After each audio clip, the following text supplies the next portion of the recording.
Back to the Jaco report. The Missouri Secretary of State's office has approved gathering signatures for petitions to put marijuana legalization on the statewide ballot in November of 2012. The state says advocates can start a petition drive on changing the state constitution. Now, that would require about 120,000 signatures, and it would effectively legalize and require the state to tax marijuana in Missouri. Now, currently, no state has legalized or decriminalized marijuana. 18 states have variations of medical marijuana legislation. The federal government, meanwhile, continues to classify marijuana as a Schedule I drug of no recognized therapeutic use and illegal, the same as cocaine or heroin. Now, there is no guarantee that advocates will be able to gather enough signatures to put legalization on the ballot.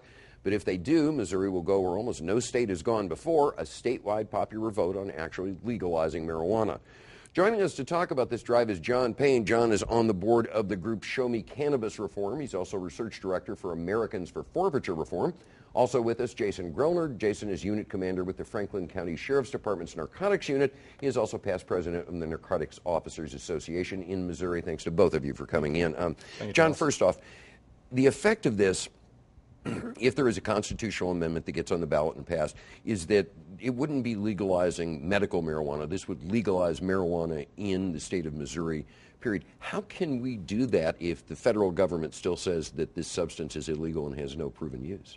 Well, the thing is that the federal government can come in and try to enforce its laws, but it only has so many agents. The DEA has very limited resources, and in California right now they're trying to crack down on medical marijuana out there, and basically they're still concentrating on the big medical marijuana operations. So individual users would not get caught up in that.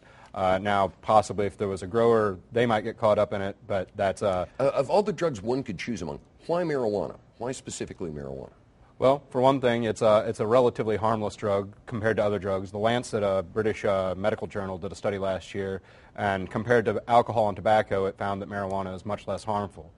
So that's one big reason. Also, the population supports this idea. The latest polls show that nationwide, 50% of Americans approve of the legalization of marijuana, which is higher than the opposition. So, Jason, you've been over there shaking your head. You see obviously a lot of problems with this as a cop, as a narcotics enforcement officer.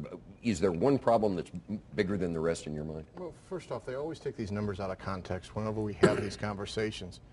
Prop 19 was tried last year in California and failed. And it failed resoundingly. And that was a legalization, decriminalization statute, and it failed. And it failed for many reasons. This is a risky drug. There you find a single medical personnel that's going to tell you that marijuana is good for you. It's got more carcinogens in it than cigarette smoke. It's got 20 times more ammonia in it. It's got 2 to 5 times more hydrogen cyanide in it. And it's not like alcohol. People can socially drink alcohol. I can have a glass of red wine with a steak in the evening and not get intoxicated. When you smoke marijuana, it's for one reason, to get high, to alter your mood and alter your brain. But it's been said by a lot of people that if you take a control group of people who've been smoking pot and a control group of people who've been drinking, you'd far rather deal with the control group that's been smoking pot, because people who drink too much obviously get into car wrecks, they become often violent, argumentative. I mean, the proponent's argument is that marijuana is more of a pacific kind of drug that just calms things down and it's not a problem. Yet in 2009, with over 12,000 samples taken from people who died in traffic highway crashes, 33% of them showed positive for illegal drugs and 28% of them for marijuana. When we legalize a drug, we are basically telling the public that it's safe. And this is not a safe drug. You're going to see usage go up. You're going to see usage among teens go up. You know, they've picked an age of 21 as the age above which you can use marijuana. That's based on no science. There's nothing out there. There's nothing out there that tells you how much marijuana you can drive on. Okay, John, given those are the arguments that are going to be made against this, before we get to those, specifically his statement about California, if a state like California turns down decriminalization / legalization, what, just from a strategic sense, makes you think that a far more conservative state like Missouri would go that route and the people here would say, yeah, we want to legalize it? Well, for one thing, the passage of time. I mean, if you look at the polls on this, the older people are the ones who oppose it. The younger people are the ones who support it. So really, this is just a question of a matter of when. This is going to happen eventually. So we think that the time is right in 2012. We also think that Missouri, even the conservatives in Missouri, have a bit more of a libertarian streak to them than, say, the conservatives and definitely the liberals in California. So we think that Missouri actually might be an even more fertile ground than California. Well, but what about the argument that you really don't want to go here, that marijuana is deleterious in its effects, it's also a gateway drug to other drugs, and this is just a bad idea? Well, the idea that it's a gateway drug, I mean, that's kind of ridiculous. That would be saying that if somehow we could just eliminate marijuana tomorrow, just snap our fingers and it was gone, that people would stop doing cocaine and heroin and methamphetamine. And I think that's ludicrous. And if you look at our history, people were doing cocaine and opiates in large numbers in the early 20th century before almost anyone was doing marijuana.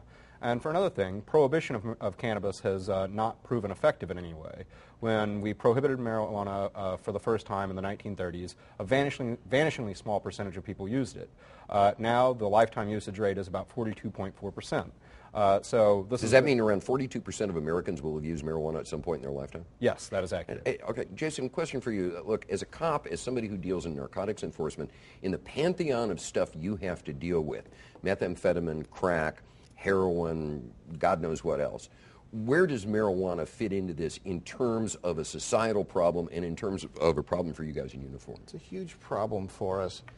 Marijuana, growing operations, the THC level in marijuana is off the charts from where it was in the 1970s. You know, between 1979 and 1992, the amount of drug use in the United States fell by 50%. Now, if that had happened with cancer or with any other known disease, we would have been raising flags and walking around touting how great it was. And yeah, between 92 and the late 90s, we saw an increase in drug use. But over the last decade, we've seen another huge drop in drug use. And marijuana is that drug that between the ages of 12 and 18, we see kids getting involved with, along with alcohol, that leads them down a path to illegal activity. It leads them to other drugs. Does every person that smokes a marijuana joint end up snorting a line of meth? No. But when we do meth labs, when we do cocaine buys, we always find marijuana. Okay, real quickly, and we're running out of time. I knew this would happen. From your point of view, you've heard the arguments before that, look, 40 to 50% of the population has used marijuana at some point. A lot of people qualify marijuana as a completely different substance than the rest of these drugs, and we've had some people like Payne, who used to be the state's attorney in Illinois, now supports medical marijuana, saying marijuana enforcement is a burden on law enforcement and they shouldn't be stuck doing it. You disagree with that? I completely disagree. There's no such thing as medical marijuana. There's otherwise we'd have medical opium. All right? There are parts of the marijuana cannabis plant that may have medicinal value. They need to go through FDA testing and be proven scientifically that they work on the human body and administered by doctors, not administered by people signing a petition in the legislature. Marijuana is a bad drug. It's a scheduled drug for a reason. We're seeing increased rates of abuse. We're seeing increased rates of people turning themselves in to facilities to get treatment for their addiction to marijuana. Okay, John, you get the final word on this. Your counter-argument to all this, plus the technique of getting this on the ballot.